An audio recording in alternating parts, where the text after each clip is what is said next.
Saya Jake O'Neil, pencipta grafik hewan, dan beginilah cara speaker mengeluarkan suara. Desain dasar speaker memiliki motor yang menggerakkan speaker bola balik yang terpasang pada kerucut untuk menerjemahkan gerakan ini menjadi gelombang tekanan yang merambat di udara. Mari kita lihat setiap bagian secara mendalam. Motornya. Kumparan suara dan magnet bekerja bersama untuk membentuk motor speaker. Kumparan suara memiliki bagian panjang dari gulungan kawat tembaga tipis, berkali-kali di sekitar silinder tahan panas yang disebut yang pertama. Ketika listrik mengalir melalui gulungan tembaga, itu secara alami menghasilkan medan magnet di sekitarnya. Fenomena inilah yang membuat elektromagnet.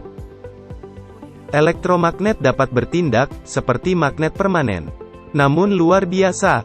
Polaritas atau kutub positif dan negatif, orientasi, dan intensitas magnet dapat diubah dengan mengubah arus listrik yang disediakan.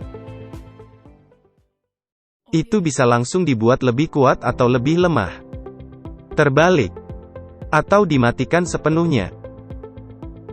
Sebuah magnet permanen besar atau magnet alami mengelilingi kumparan suara. Magnet ini memiliki pelat atas dan pelat belakang dengan perdamaian yang ditarik melalui pusat untuk memfokuskan medan magnet melalui celah.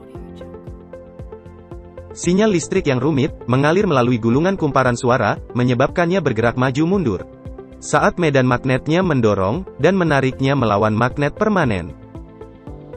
Arus listrik ini adalah replika yang tepat dari audio yang awalnya direkam. Bahkan, seluruh suara terkandung dalam sinyal yang sangat detail ini. Kerucut dan suspensi. Kerucut menerjemahkan gerakan kumparan suara menjadi gelombang yang bergerak di udara. Ini memiliki sistem suspensi fleksibel sendiri yang terdiri dari surround di bagian luar dan laba-laba bergelombang di bagian tengahnya. Tutup debu menjaga kotoran dan material yang tidak diinginkan keluar dari area internal yang sensitif. Di bawah penutup debu, kumparan suara, kabel tembaga yang dipasang ke kabel yang lebih fleksibel yang disebut kabel perada yang dapat berubah bentuk dengan mulus dengan gerakan speaker yang disengaja. Menciptakan kembali seluruh simfoni. Jika seorang pembicara hanya bergerak maju mundur, bagaimana cara mereproduksi seluruh simfoni suara pada waktu yang sama? Mari kita lihat operasi gelombang suara dasar. R adalah medium elastis, artinya kembali ke bentuk semula. Setelah gaya akting dihilangkan, speaker mendorong dan menarik molekul udara membuat mereka saling bertabrakan dalam efek domino. Gelombang ini mencapai dan menggerakkan gendang telinga Anda, yang mengirimkan sinyal yang ditafsirkan oleh otak Anda sebagai suara. Anda bahkan bisa mengatakan bahwa pendengaran hanyalah deteksi gerakan.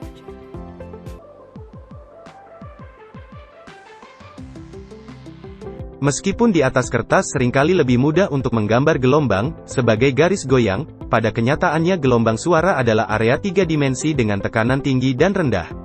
Saat kami menaikkan volume, speaker mendorong lebih keras mengirim lebih kuat gelombang di udara. Gaya dorong gelombang suara adalah amplitudonya.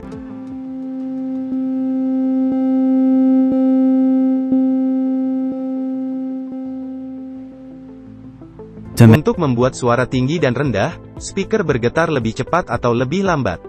Laju gelombang adalah frekuensi yang diukur dalam hertz, atau dalam istilah musik, nada-nadanya.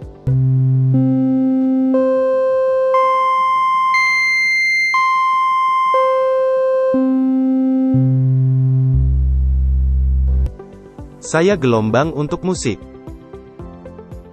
Sebuah alat musik menghasilkan bentuk gelombang yang unik ketika dimainkan. Hanya satu nada yang memiliki rentang rendah, menengah, dan tinggi. Getaran digabungkan menjadi gelombang suara yang kompleks.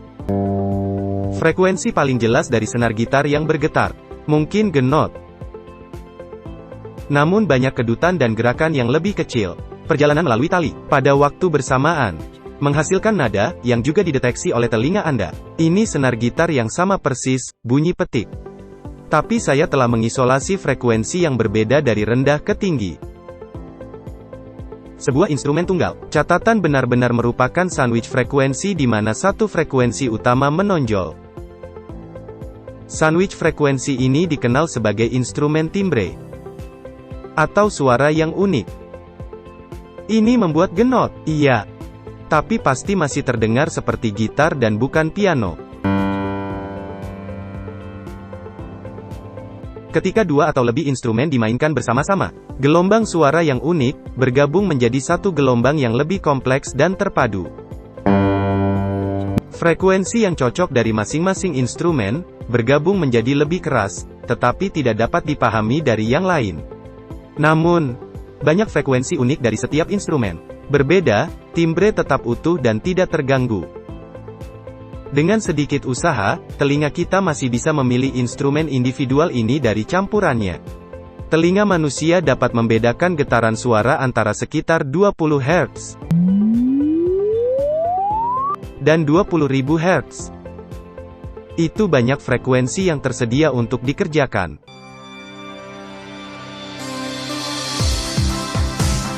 Frekuensi tinggi naik di belakang gemuruh bass, ombak, untuk mereproduksi seluruh orkestra, dalam satu bentuk gelombang terpadu yang sangat kompleks.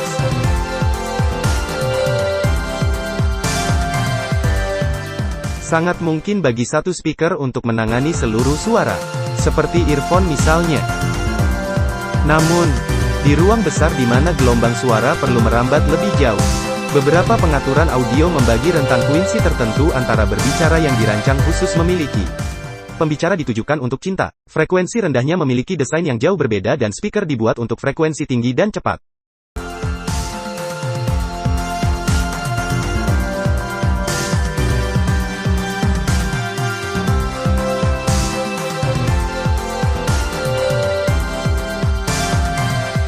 Jangan lupa untuk meninggalkan suka di video dan berlangganan saluran.